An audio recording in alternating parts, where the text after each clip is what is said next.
नमस्ते। अच्छा, एक बात बताइए, क्या आपने कभी सोचा है कि विश्वकर्मा पूजा हमेशा 17 सितंबर को ही क्यों होती है? आज हम इसी सवाल के पीछे छिपे एक बहुत ही दिलचस्प और कह सकते हैं कि अनकहे सिद्धांत की पड़ताल करने वाले हैं। तो चलिए शुरू करते हैं। देखिए, यह बात अपने आप में थोड़ी अजीब है ना? आप सोचिए, दिवाली, होली, दशहरा, ज्यादातर हिंदू त्योहारों की तारीखें तो हर साल बदलती रहती हैं। क्यों? क्योंकि वह सब हमारे पंचांग यानी लूनर कैलेंडर के हिसाब से चलती हैं। तो फिर भाई, विश्वकर्मा पूजा के साथ ऐसा क्या खास है? इसकी तारीख अंग्रेजी कैलेंडर में फिक्स कैसे हो गई? यही वो गुत्थी है जिसे आज हम सुलझाने निकले हैं। अब इस पूरे कहानी के सेंटर में एक नाम आता है, एक ऐसा नाम जो बहुत प्रभावशाली भी है और उतना ही विवादास्पद भी। हम बात कर रहे हैं पेरियार ईवी रामास्वामी की। कुछ लोग तो उन्हें दक्षिण भारत का सुकरात तक कहते हैं। तो आखिर यह पेरियार थे कौन? देखिए, वह दक्षिण भारत के एक बहुत बड़े समाज सुधारक थे, एक तर्कवादी नेता। इस स्रोत के मुताबिक वो पिछड़ी और दलित जातियों की एक बहुत मजबूत आवाज बनकर सामने आए। उन्होंने उस दौर की सामाजिक व्यवस्था, खास तौर पर जाति पाति और ब्राह्मणवाद, मतलब जो जन्म के आधार पर ऊंच नीच तय होता था, उसका उन्होंने खुलकर और जोरदार विरोध किया। उनकी सोच कितनी रेडिकल, कितनी क्रांतिकारी थी, इसका अंदाजा आपको उनकी बस एक बात से लग जाएगा। इस स्रोत के हिसाब से उन्होंने कहा था, ईश्वर मूर्ख होता है और उसको मानने वाला महामूर्ख। अब जाहिर सी बात है, जब कोई ऐसी बातें कहेगा तो उस समय की व्यवस्था को मानने वाले लोग उन्हें अपना सबसे बड़ा दुश्मन ही समझेंगे, है ना? और बस यहीं से यह पूरी कहानी एक बहुत ही मजेदार मोड़ लेती है। जो सिद्धांत हम देख रहे हैं वो इस त्योहार की तारीख यानी 17 सितंबर को सीधे सीधे पेरियार से जोड़ देता है और हमारे सामने एक अजीब सी तस्वीर खड़ी हो जाती है। एक तारीख, लेकिन दो बिल्कुल अलग अलग पहचाने। तो यह दावा है क्या? दावा बहुत सीधा और सच कहूं तो चौंकाने वाला है। इस स्रोत का कहना है कि 17 सितंबर पेरियार का जन्मदिन है और यह कोई इत्तेफाक नहीं है कि विश्वकर्मा पूजा ठीक इसी दिन होती है।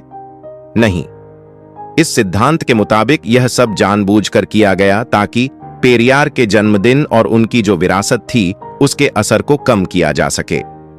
चलिए अब जरा जासूसों की तरह सुरागों को जोड़कर देखते हैं, इस सिद्धांत की टाइमलाइन को समझते हैं। देखिए, 1879 में पेरियार का जन्म हुआ। फिर कई साल बाद 1962 में उनकी एक बहुत ही विवादित किताब थी सच्ची रामायण। उसका हिंदी ट्रांसलेशन आया और इस किताब ने तो समझिए उत्तर भारत में विचारों का एक भूचाल हिला दिया। और कमाल की बात यह है, स्रोत के मुताबिक कि ठीक इसी बवाल के बाद 1960 से ही उत्तर भारत में विश्वकर्मा पूजा का प्रचार प्रसार अचानक से बहुत तेज कर दिया गया।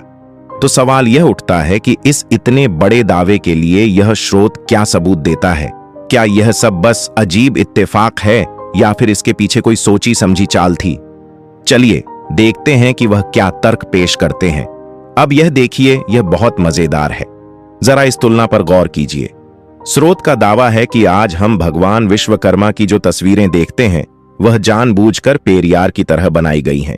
आप खुद देखिए, दोनों की लंबी सफेद दाढ़ी।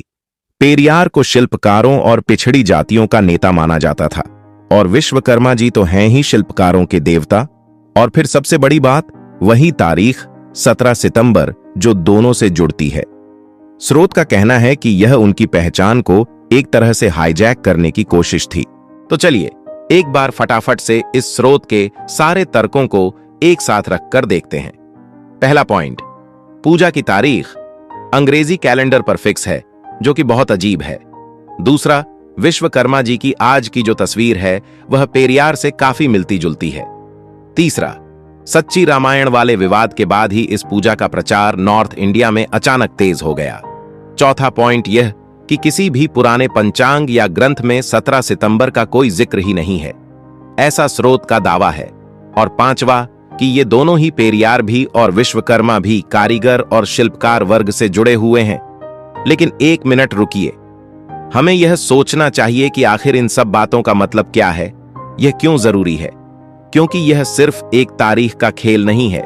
इस स्रोत के मुताबिक यह कहानी है इतिहास, पहचान और संस्कृति को कंट्रोल करने की एक बहुत बड़ी लड़ाई की।